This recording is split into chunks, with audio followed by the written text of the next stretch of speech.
ओम नमो भगवते वासुदेवाय नमः। हरे कृष्णा, राधे राधे। आज दिनांक है 14 अप्रैल और दिन है सोमवार। आज हम सुनेंगे वैशाख मास महात्म्य की दूसरे दिन की कथा। इस कथा में वैशाख स्नान से 5 प्रेतों का उद्धार तथा पाप प्रशमन नामक स्तोत्र का वर्णन है। अम्बरीश ने कहा, हे मुनि, जिसके चिंतन मात्र से पाप राशि का लय हो जाता है, उस पाप प्रशमन नामक स्तोत्र को मैं भी सुनना चाहता हूँ। आज मैं धन्य हूँ, अनुग्रहित हूँ। आपने मुझे उस शुभ विधि का श्रवण कराया जिसके सुनने मात्र से पापों का क्षय हो जाता है। वैशाख मास में जो भगवान केशव के कल्याणमय नामों का कीर्तन किया जाता है, उसी को मैं संसार में सबसे बड़ा पुण्य, पवित्र, मनोरम तथा एकमात्र सुकृत से ही सुलभ होने वाला शुभ कर्म मानता हूँ। अहो, जो लोग माधव मास में भगवान मधुसूदन के नामों का स्मरण करते हैं, वे धन्य हैं। अतः यदि आप उचित समझे तो मुझे पुनः माधव मास की ही पवित्र कथा सुनाएं। सूत जी कहते हैं, राजाओं में श्रेष्ठ हरि भक्त अम्बरीश का वचन सुनकर नारद मुनि को बड़ी प्रसन्नता हुई। यद्यपि वे वैशाख स्नान के लिए जाने को उत्कंठित थे, तथापि सत्संग में आनंद आने के कारण रुक गए और राजा से बोले। नारद जी ने कहा, महिपाल, मुझे ऐसा जान पड़ता है कि यदि 2 व्यक्तियों में परस्पर भगवत कथा संबंधी सरस वार्तालाप छिड़ जाए तो वह अत्यंत विशुद्ध अंतःकरण को शुद्ध करने वाला होता है। आज तुम्हारे साथ जो माधव मास के महात्म्य की चर्चा चल रही है, यह वैशाख स्नान की अपेक्षा अधिक पुण्य प्रदान करने वाली है, क्योंकि माधव मास के देवता भगवान श्री विष्णु है।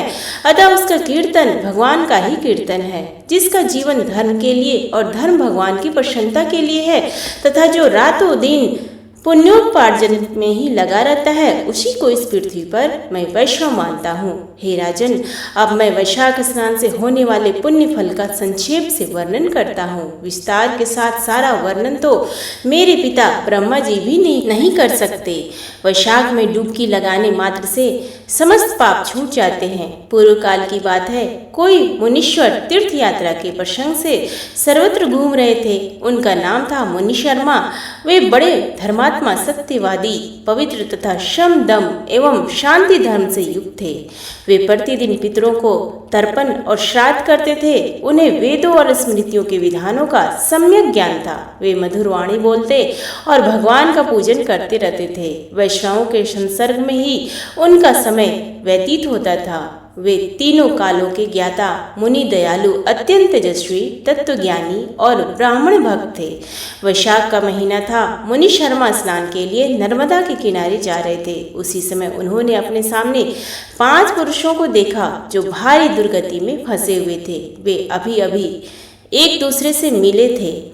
उनके शरीर का रंग काला था। वे एक बरगद की छाया में बैठे थे और पापों के कारण उद्विग्न होकर चारों ओर दृष्टिपात कर रहे थे। उन्हें देखकर द्विजवर मुनि शर्मा बड़े विस्मय में पड़े और सोचने लगे, इस भयानक वन में ये मनुष्य कहाँ से आए? इनकी चेष्टा बड़ी दयनीय है, किंतु इनका आकार बड़ा भयंकर दिखाई देता है। ये पाप भागी चोर तो नहीं है? विप्रवर मुनि शर्मा की बुद्धि बड़ी स्थिर थी। वे ज्यों ही इस प्रकार विचार करने लगे, उसी समय उपर्युक्त 5 पुरुषों के पास आए और हाथ जोड़कर मुनि शर्मा से बोले। उन पुरुषों ने कहा, विप्रवर, हमें आप कल्याणमय पुरुषोत्तम जान पड़ते हैं। हम दुख जीव हैं। अपना दुख विचार कर आपको बताना चाहते हैं। द्विजराज, आप कृपा करके हमारी कष्ट कथा सुने। दैववश जिनके पाप प्रकट हो गए हैं, उन दीन दुखी प्राणियों के आधार आप जैसे संत महात्मा ही है। साधु पुरुष अपनी दृष्टि मात्र से पीड़ितों की पीड़ाएं हर लेते हैं।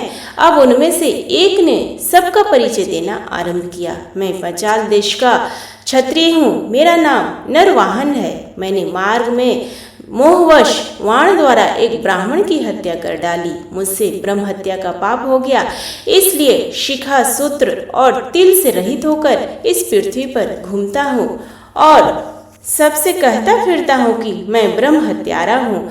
मुझ महापापी ब्रह्मघाती को आप कृपा की भिक्षा दें। इस दशा में पड़े पड़े मुझे 1 वर्ष बीत गया। मैं पाप से जल रहा हूँ, मेरा चित्त शोक से व्याकुल है। तथा ये जो सामने दिखाई देते हैं, इनका नाम चंद्र शर्मा है। ये जाति के ब्राह्मण हैं। इन्होंने मोह से मलिन होकर गुरु का वध किया है। मगर देश के निवासी हैं, इनके सौजनों ने इनका परित्याग कर दिया है। ये भी घूमते घुमाते देवात यहाँ आ पहुँचे हैं।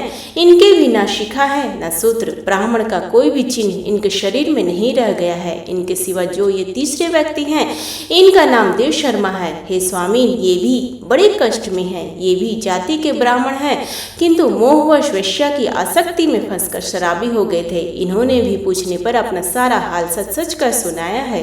अपने प्रथम पापचार को याद करके इनके हृदय में बड़ा संताप होता है। ये सदा मनस्ताप से पीड़ित रहते हैं। इनको इनकी स्त्री ने, बंधु बांधवों ने तथा गांव के सब लोगों ने वहां से निकाल दिया है। ये अपने उसी पाप के साथ भ्रमण करते हुए यहाँ आए हुए हैं। ये चौथे माह से जाति के वैश्य है। इनका नाम विधुर है। ये गुरु पत्नी के साथ समागम करने वाले हैं। इनकी माता मिथिला में जाकर वैश्या हो गई थी। इन्होंने मोहवश 3 महीनों तक उसी का उपभोग किया है, परंतु जब असली बात का पता लगा है तो बहुत दुखी होकर पृथ्वी विचरते हुए ये भी यहाँ आ पहुँचे हैं। हम में से ये जो 5वें दिखाई दे रहे हैं, ये भी वैसे ही हैं। इनका नाम नंद है। ये पापियों का संसर्ग करने वाले महापापी हैं। इन्होंने प्रतिदिन धन के लालच में पड़कर बहुत चोरी की है। पातकों से आक्रांत हो जाने पर इन्हें सौजनों ने त्याग दिया है। तब ये स्वयं भी खिन्न होकर दैवात यहाँ आ पहुँचे हैं। इस प्रकार हम 5 महापापी एक स्थान पर जुट गए हैं। हम सब के शव दुखों से घिरे हुए हैं। अनेकों तीर्थों में घूम आए, मगर हमारा घोर पातक नहीं मिटता। आपको तेज से उद्दीप्त देखकर हम लोगों का मन प्रसन्न हो गया है। आप जैसे साधु पुरुष के पुण्यमय दर्शन से हमारे पातकों के अंत होने की सूचना मिल रही है। हे स्वामी, कोई ऐसा उपाय बताइए जिससे हम लोगों के पापों का नाश हो जाए। प्रभो, आप वेदार्थ के ज्ञाता और परम दयालु जान पड़ते हैं। आपसे हमें अपने उद्धार की बड़ी आशा है। मुनि शर्मा ने कहा, तुम लोगों ने अज्ञानवश पाप किया, किंतु इसके लिए तुम्हारे हृदय में अनुताप है तथा तुम सब के सब सत्य बोल रहे हो। इस कारण तुम्हारे ऊपर अनुग्रह करना मेरा कर्तव्य है। मैं अपनी भुजा ऊपर उठाकर कहता हूँ, मेरी सत्य बातें सुनो। उस समय मैंने महर्षि अंगिरा के मुख से जो कुछ सुना था वही वेद शास्त्रों में भी देखा। वह सब के लिए विश्वास करने योग्य है।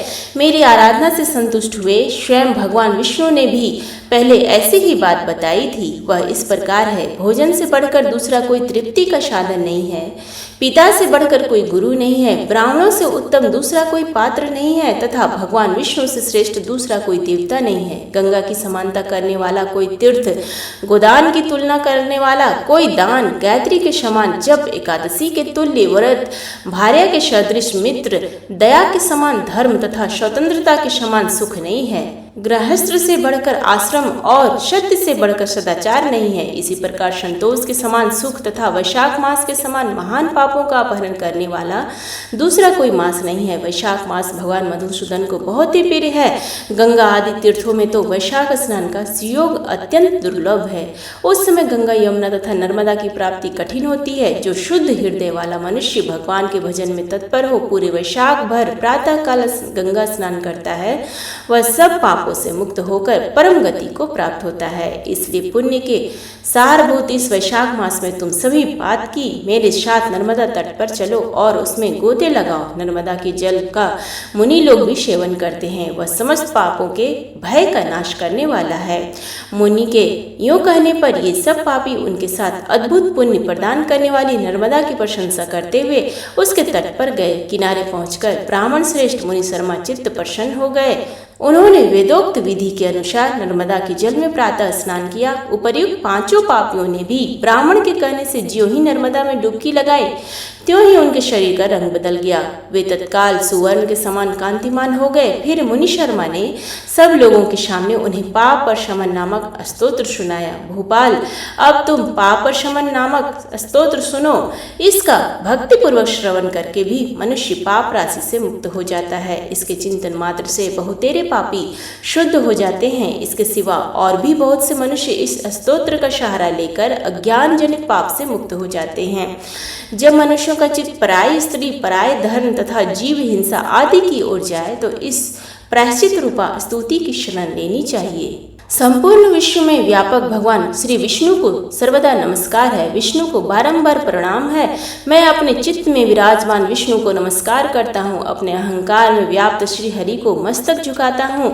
श्री विष्णु चित्त में विराजमान ईश्वर मन और इंद्रियों के शासक, अव्यक्त, अनंत, अपराजित, सबके द्वारा स्तवन करने योग्य तथा आदि अंत से रहित हैं। ऐसे श्री हरि को मैं नित्य निरंतर प्रणाम करता हूँ। जो विष्णु मेरे चित्त में विराजमान है, जो विष्णु मेरी बुद्धि में स्थित हैं, जो विष्णु मेरे अहंकार में व्याप्त हैं तथा जो विष्णु सदा मेरे स्वरूप में स्थित हैं, वे ही कर्ता होकर सब कुछ करते हैं। उन विष्णु भगवान का चिंतन करने पर चराचर प्राणियों का सारा पाप नष्ट हो जाता है। जो ध्यान करने और स्वप्न में दिख जाने पर वही पापियों के पाप हर लेते हैं तथा चरणों में पड़े हुए शरणागत भक्त जिन्हें अत्यंत प्रिय है, उन वामन रूपधारी भगवान श्री विष्णु को नमस्कार करता हूँ। जो अजन्मा, अक्षर और अविनाशी हैं तथा इस अवलंब शून्य संसार में हाथ का सहारा लेने वाले हैं। स्तोत्रों द्वारा जिनकी स्तुति की जाती है, उन सनातन श्री विष्णु को मैं प्रणाम करता हूँ। हे सर्वेश्वर, हे ईश्वर, हे व्यापक परमात्मन, हे अधोक्षज, हे इंद्रियों का शासन करने वाले अंतर्यामी ऋषिकेश, आपको बारंबार नमस्कार है। हे नृसिंह, हे अनंत, हे गोविंद, हे भूत भावन, हे केशव, हे जनार्दन, मेरे दुर्वचन, दुष्कर्म और दुश्चिंतन को शीघ्र नष्ट कीजिए। हे महाबाहो, मेरी प्रार्थना सुनिए। अपने चित्त के वश में होकर मैंने जो कुछ बुरा चिंतन किया हो उसको शांत कर दीजिए। ब्राह्मणों का हित साधन करने वाले देवता गोविंद, परमार्थ में तत्पर रहने वाले जगन्नाथ, जगत को धारण करने वाले अच्युत, मेरे पापों का नाश कीजिए। मैंने पूर्वाह, सायां, मध्याह्न तथा रात्रि के समय शरीर, मन और वाणी के द्वारा जानकर या अनजान में जो कुछ पाप किया हो वह सब ऋषिकेश, पुंडरीकाक्ष और माधव, इन 3 नामों के उच्चारण से नष्ट हो जाए। हे ऋषिकेश, आपके नामोच्चारण से मेरा शारीरिक पाप नष्ट हो जाए। पुंडरीकाक्ष, आपके स्मरण से मेरा मानस पाप शांत हो जाए तथा माधव, आपके नाम कीर्तन से मेरे वाचिक पाप का नाश हो जाए। मैंने खाते पीते, खड़े होते, सोते, जागते तथा ठहरते समय मन, वाणी और शरीर से स्वार्थ या धन के लिए जो कुत्सित योनियों और नरकों की प्राप्ति कराने वाले महान या थोड़ा पाप किया हो वह सब भगवान वासुदेव का नामोच्चारण करने से नष्ट हो जाए। जिसे परब्रह्म, परम धाम और परम पवित्र कहते हैं, वह तत्व भगवान विष्णु ही है। इन श्री विष्णु भगवान का कीर्तन करने से मेरे जो भी पाप हों वे नष्ट हो जाएं। जो गंध और स्पर्श से रहित है, ज्ञानी पुरुष जिसे पाकर पुनः इस संसार में नहीं लौटते, वह श्री विष्णु का ही परम पद है। वह सब मुझे पूर्ण रूप से प्राप्त हो जाए। यह पाप शमन नामक स्तोत्र है। जो मनुष्य इसे पढ़ता है और सुनता है वह शरीर, मन और वाणी द्वारा किए हुए पापों से मुक्त हो जाता है। इतना ही नहीं, वह पाप ग्रह आदि के भय से भी मुक्त होकर विष्णु के परम पद को प्राप्त हो जाता है। यह स्तोत्र सब पापों का नाशक तथा पाप राशि का प्रायश्चित है। इसलिए श्रेष्ठ मनुष्यों को पूर्ण प्रयत्न करके इस स्तोत्र का पाठ करना चाहिए। हे राजन, इस स्तोत्र के श्रवण मात्र से पूर्व जन्म तथा इस जन्म के किए हुए पाप भी तत्काल नष्ट हो जाते हैं। यह स्तोत्र पाप रूपी वृक्ष के लिए कुठार और पाप में ईंधन के लिए दावानल है। पाप राशि रूपी अंधकार समूह का नाश करने के लिए यह स्तोत्र सूर्य के समान है। मैंने संपूर्ण जगत पर अनुग्रह करने के लिए इसे तुम्हारे सामने प्रकाशित किया है। इसके पुण्यमय महात्म्य का वर्णन करने में स्वयं श्री हरि भी समर्थ नहीं है। तो ये थी आज की कथा। उम्मीद है आपको ये पसंद आया होगा। पसंद आया हो तो प्लीज़ वीडियो को लाइक करें, शेयर करें, चैनल पर नए हैं तो सब्सक्राइब करें। कमेंट बॉक्स में श्री हरि विष्णु लिखना ना भूलें। धन्यवाद।